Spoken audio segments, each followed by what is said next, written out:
នេះខ្ញុំមានត្រីកញ្ចុះពងអញ្ចឹងខ្ញុំនឹងស្លពីមុខស្លម្ជូរដើមចេកនិងពោតប្រាំងត្រឹមសំមានដូចតទៅមានដើមចេកពោតប្រាំងសណ្ដាន់ម្ទេសខៀវម្រះព្រៅត្រីកញ្ចុះ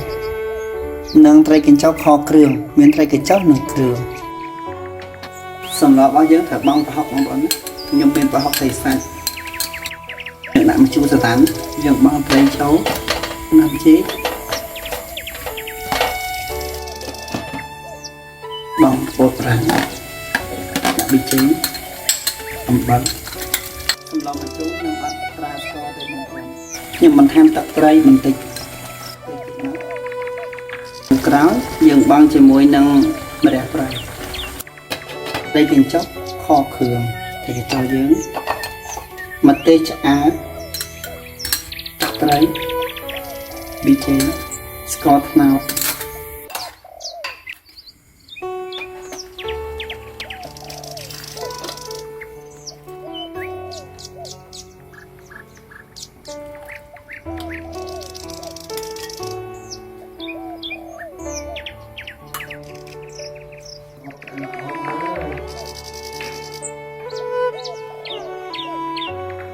ចោលឲ្យនិយាយមកបានហើយមុន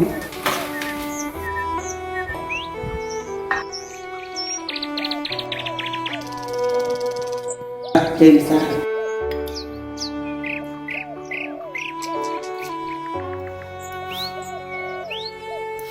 ្ងៃហ្នឹងអញដាក់មើងបាញ់ដាក់ក្នុងទូស្មើថ្ងៃហ្នឹងទីពឹងទា